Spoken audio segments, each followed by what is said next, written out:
نحمده ونستعينه ونستغفره ونعوذ بالله من شرور أنفسنا ومن سيئات أعمالنا من يهد الله فلا مضل له ومن يضلل فلا هادي له أشهد أن لا إله إلا الله وحده لا شريك له وأشهد أن محمدا عبده ورسوله الذي لا نبي ولا رسول بعده. Alhamdulillah, segala puji hanya milik Allah. Pada kesempatan ini kita masih bisa bermuajahah duduk di majelis yang mulia, majelis ilmu. Karena kita bermajelis tidak hanya sekedar bermajelis, tapi di dalamnya ada Al-Quran yang mulia yang kita baca dan kita akan dalami maknanya. Insyaallah pada kesempatan ini kita akan bahas tafsir surat Al-Bayyinah. Para ulama berselisih pendapat tentang status surat Al-Bayyinah ini. Apakah ini masuk golongan Makkiyah atau Madaniyah? Jumhur ulama menyatakan ini surat Madaniyah. Kenapa? Karena di dalamnya dibahas tentang ahlul kitab.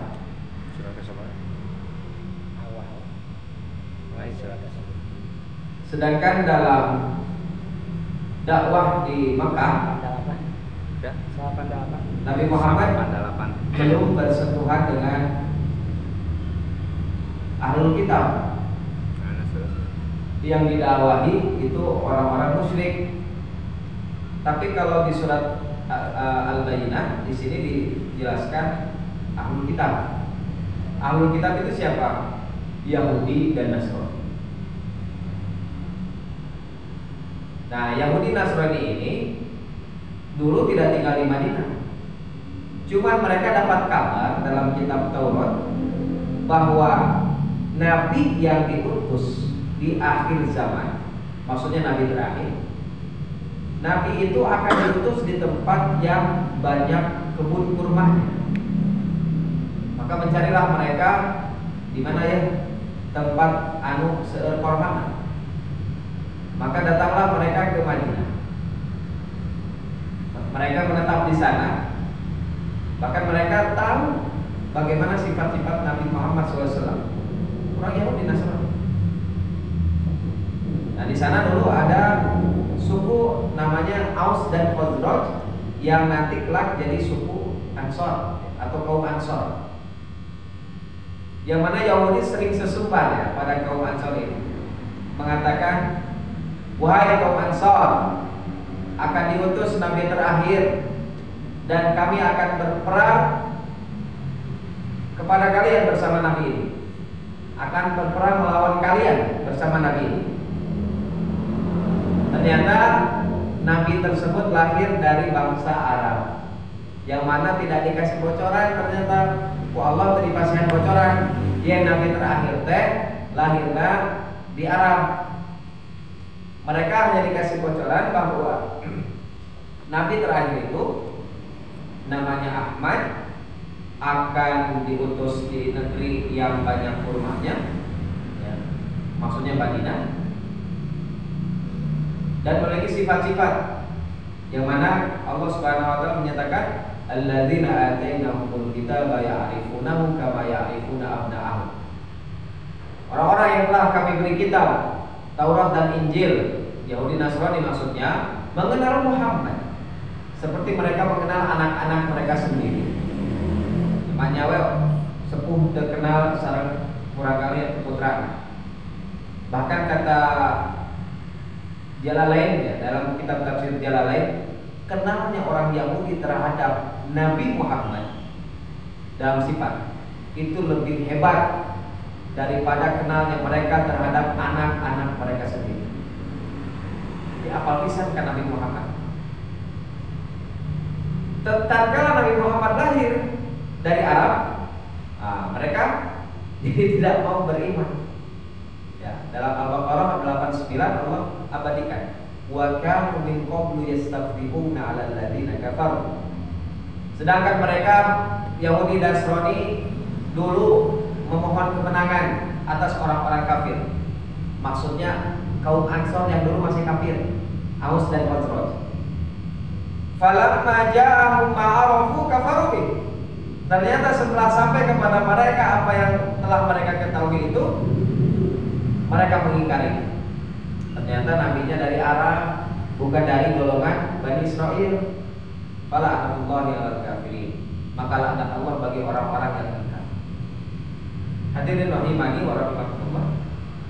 Justru kaum Ansor yang beriman, Aus dan Khazraj tadi, ya, yang sering berperang, kaum Ansor ini ya, Aus dan Khazraj ini butuh pemimpin. Makanya mereka mendengar, ya Yahudi teh ngomong baik, nabi terakhir, kami akan memerangi kami gitu ya. Kalian akan memerangi kami gitu ya, kata kaum Ansor. Cik mana kira-kira nabi terakhir? Maka dicarilah nabi tersebut, terdengar kabar bahwa nabi terakhir ini ada di Mekah. Maka datanglah beberapa orang ke Mekah, ternyata benar. Nah, maka Nabi Muhammad mengutus Mus'ab bin Umair untuk menjadi guru Al-Quran. Diutus ke Madinah. Maka orang-orang Madinah menyambut kedatangan Nabi Muhammad alaihissalam. Kan mereka dipersaudarakan dan dipanggillah mereka dengan sebutan kaum Ansor. Nah, ini kata tafsir At-Tabari ya. Kata tafsir At-Tabari, kami ya, kunna qad alamnahum dahran fil jahili. Kami kaum Ansor dahulu mengalahkan kaum Yahudi. Ya. Wa nahnu ahlu syirk. Kami dulu masih musyrik, kaum Ansor. Fakanu yaquluna, mereka berkata, inna nabiyyan al-an mab'athuhu qad adalla zaman. Sungguh seorang nabi sekarang sudah hampir tiba pengutusannya. Ya. Yaqtuluhum qatla 'adin wa Iram. Ya.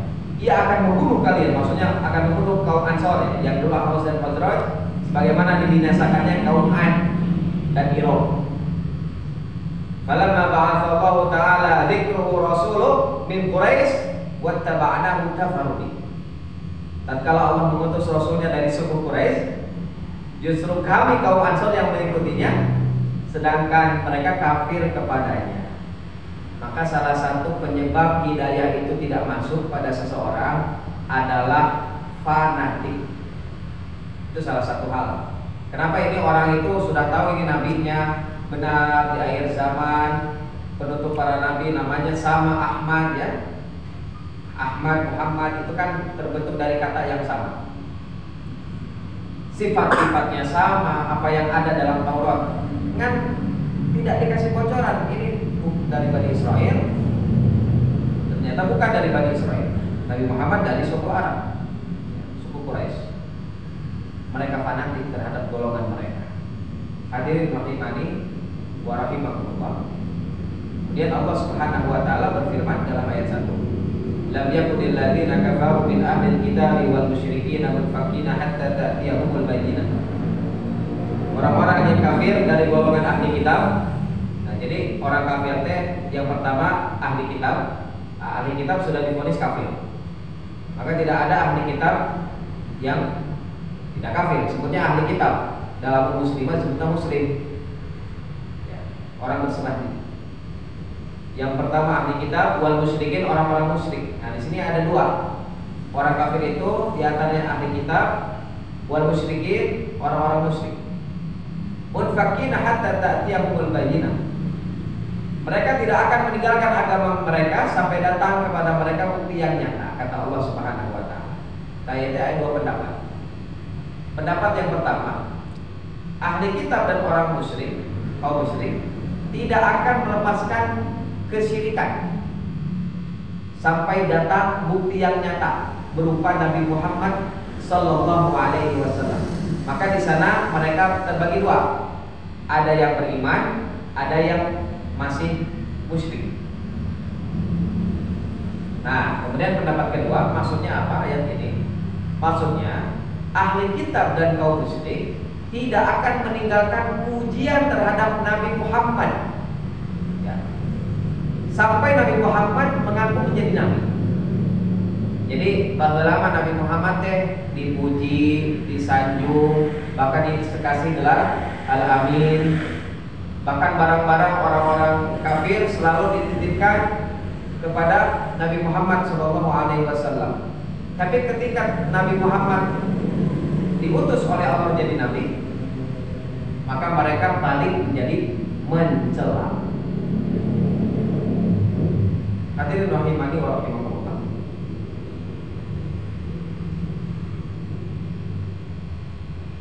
Nah, di sini Allah Subhanahu wa taala membedakan antara ahlul kitab Yahudi dan Nasrani dan orang-orang musyrik. Ya. Hukumnya pun berbeda. Kalau kita misalkan berbicara hukum, maka hukumnya yang berlaku pada mereka berbeda.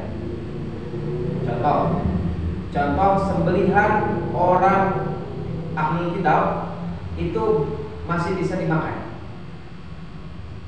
asalkan kita menyebut Bismillahirrahmanirrahim tentunya. Sebagaimana yang Allah sebutkan dalam Al-Maidah ayat 5. Ini dalil yang berbicara langsung. Al-yawma uhilla lakumut thayyibat. Pada hari ini dihalalkan bagimu segala yang baik. Wa ta'amul ladzina utul kitaba hillul lakum wa ta'amukum hillul lahum. Makanan sembelihan ahli kitab itu halal bagimu dan makananmu halal bagi mereka. Bahkan kata Allah tidak sampai sana.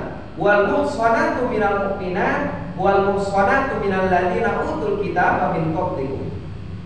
Dan dihalalkan bagi kamu kaum laki-laki menikahi perempuan yang menjaga kehormatan di antara perempuan yang beriman dan perempuan ahli kitab.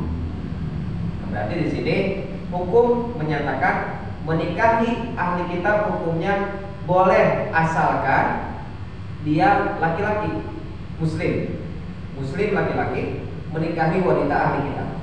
Dalilnya mana? Dalilnya di Al-Maidah ayat 5. Nah, berbeda dengan orang musyrik. Kalau orang musyrik itu dalam Al-Baqarah 221 itu tidak boleh dinikahi. Wala tankihul musyrikati hatta yu'min wala amatul mu'minatun khairum min musyrikatin walau a'jabatkum.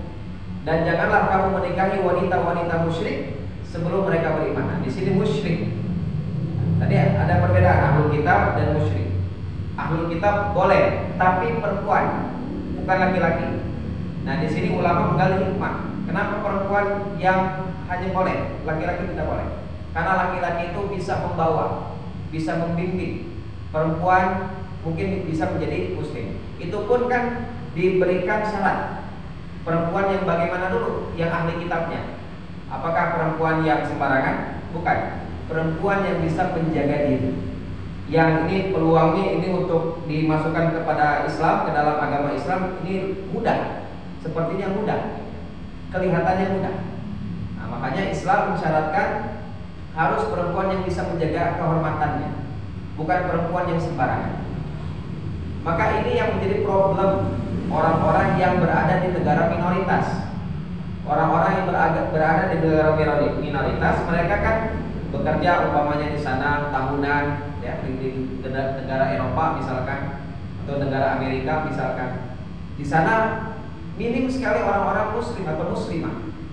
Nah, maka banyak orang-orang yang meminta fatwa bagaimana hukumnya menikahi orang-orang wanita ahli kitab Yahudi Nasrani.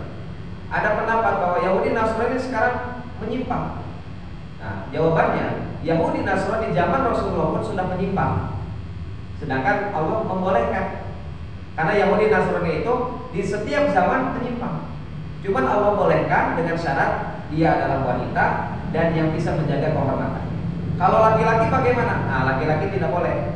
Karena di sini dalilnya menyatakan wal muhsanat. Jama' muannats salim menunjukkan perempuan. Ya, tidak umum. Kalau misalkan dibalik, perempuannya yang muslim, laki-lakinya yang kafir atau ahlul kitab, maka ini dikhawatirkan perempuannya yang masuk ke dalam agama mereka. Dan ini kan sudah terjadi di kalangan artis ya, banyak sekali. Namun ada juga pendapat bahwa ayat ini dimaksud dan yang berlaku adalah walatun kibul musyrikat. Jadi musyrikat di sini termasuk juga ahlul kitab. Apakah ini bisa berlaku di Indonesia? Nah itu tergantung juga. Kalau di Indonesia kan muslimahnya banyak, muslimah banyak yang jomblo, banyak yang single belum menikah. Nah ya malah milih yang ahlul kitab. Nah, prioritas dulu muslimah. Walaupun di sini boleh hukumnya, tapi prioritas ya. Prioritas yang diprioritaskan adalah orang-orang atau wanita-wanita muslimah. Hadirin rahimani wa rahimakumullah. Nah itu perbedaan antara hukum ahlul kitab dan orang-orang musyrik dalam segi sembelihan dan dalam segi pernikahan. Kemudian Allah Subhanahu wa taala berfirman, Rasulun minallah yatlu suhufan mutahharah. Seorang rasul dari Allah Muhammad yang membacakan lembaran-lembaran yang suci Al-Qur'an. Bukti yang nyata itu siapa? Mereka tidak akan beriman sebelum datang bukti yang nyata. Siapa? Maksudnya Rasulun minallah. Rasul, utusan Allah Subhanahu wa taala. Allah Subhanahu wa taala kemudian menyatakan dalam ayat 3, fiha kutubun qayyimah. Di dalamnya terdapat isi kitab-kitab yang lurus. Jadi Rasul yang membawa kitab. Yang kitab itu terdapat petunjuk-petunjuk pedoman yang kita tidak akan tersesat kalau ikut petunjuk tersebut.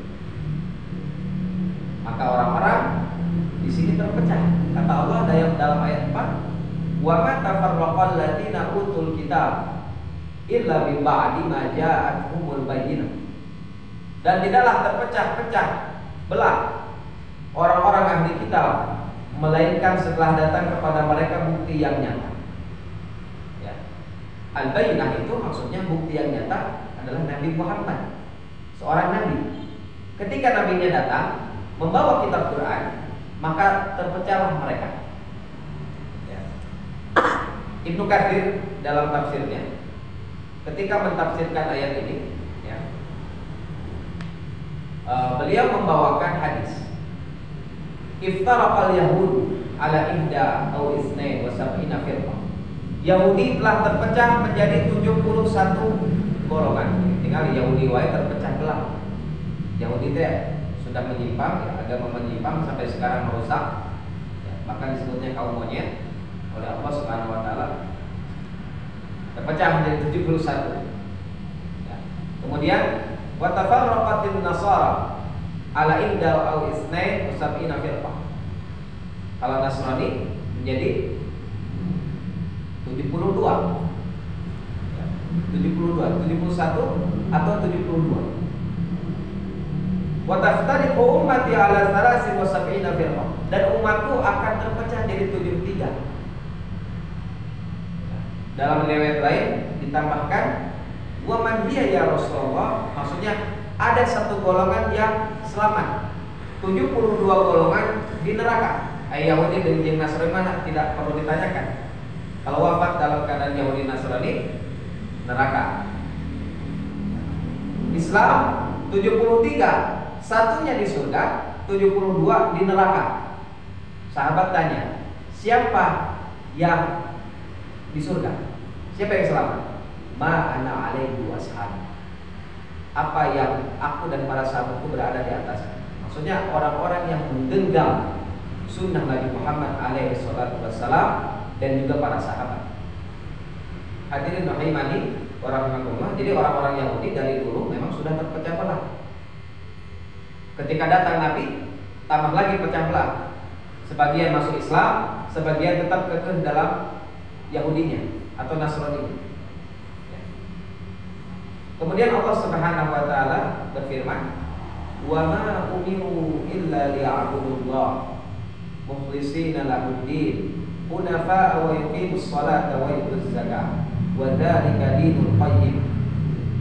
Padahal mereka hanya diperintah menyembah Allah dengan ikhlas, mentaatinya semata-mata karena menjalankan agama dan juga agar melaksanakan sholat dan menunaikan zakat. Dan yang demikian itulah agama yang benar. Hunafa. Hunafa itu diambil dari kata hanif. Ari hanif teh dalam bahasa Arab condong, asal artinya condong. Maksudnya condong kepada apa? Condong kepada tauhid dan menjauhi kesyirikan. Saur Allah ya kalau bisa pakai bahasa kita. Padahal mereka teh sama, ya. Diperintahkan beribadah ikhlas, perintahkan ibadah pada Allah, mengimani Allah, mengimani Rasul, menjauhi kesyirikan, mendirikan sholat, menunaikan zakat. Tapi kenapa mereka tidak mau untuk mengimani Rasul, mengimani Allah dengan apa yang dibawa oleh Rasulullah Muhammad alaihi salatu wassalam? Padahal didakwahkan Mas Abi. Apa contohnya? Dalil yang menyatakan dakwah para nabi sebelum Nabi Muhammad itu sama. Dalilnya adalah walaqad ba'atsna min kulli ummatin rasulan an ibudullaha wajtanibut taghut. Kata Allah, dan sungguh kami telah mengutus seorang rasul untuk setiap umat untuk menyuruhkan sembahlah Allah dan jauhilah taghut. Sama semua rasul pun ketika Allah kasih tugas untuk mendakwahkan itu. Hadirin rahimani wa rahimakumullah. Maka tidak ada ajaran yang berbeda. Namun yang berbeda apa? Yang berbeda adalah syariat. Ada syariatnya dulu misalkan syariat Nabi Musa. Berbeda kan dengan kita. Zaman Nabi Musa mah lamun misalkan syirik, musyrik, bertaubat, tidak cukup taubat, harus bunuh diri. Faqtulu anfusakum. Kan kata Allah Subhanahu wa taala. Bunuh ya. Bahkan kalau dalam kisahnya mereka Allah Subhanahu wa taala menurunkan awan. Ya. Kemudian yang beriman disuruh bunuh yang sudah bertobat. Ini sudah tobat, harus dibunuh supaya diterima taubatnya. Itu syariat Nabi Musa alaihissalam. Ayah bapak membunuh anak, anak membunuh bapak, istri bunuh suami, suami bunuh istri, paman bunuh keponakan, keponakan bunuh paman, keluarga ada yang teman bunuh teman. Syariat Nabi Musa alaihissalam. Nah, syariat Nabi Muhammad diperlonggar. Allah Subhanahu wa taala mengampuni dosa, semuanya dosa. Tanpa syarat. Maksudnya syaratnya ya tentunya dia harus menyesali dan tidak mengulangi. Ya, tidak ada syarat untuk bunuh diri, gitu ya. Tidak seperti zaman Nabi Musa alaihissalam. Dan banyak syariat-syariat yang berbeda dengan syariatnya kita. Tapi tujuannya apa? Kata Allah Subhanahu wa taala, fastabiqul khairat. Tujuannya ingin dilihat siapa yang paling berlomba-lomba dalam kebaikan. Ya, jadi masing-masing umat punya kelebihan. Hadirin rahimani wa rahimakumullah. Kemudian Allah Subhanahu wa taala menyatakan dalam ayat 6, innal ladzina kafaru, sesungguhnya orang-orang kafir, min ahli kitab. Allah sebutkan lagi orang kafir itu dari ahli kitab. Ya, ini fix berarti ahli kitab kafir. Ya, bukan berarti ahli kitab bisa masuk surga karena dia ahli kitab. Ya, kafir. Dalilnya apa? Kafaru. Innal ladzina kafaru. Ya. Wal musyrikin, orang-orang musyrik, penyembah berhala, penyembah pohon, penyembah sapi, penyembah bintang, ya, penyembah selain Allah Subhanahu wa taala, penyembah dukun, penyembah istilahnya orang pintar. Jadi katanya ada yang orang pintar yang sudah bertobat.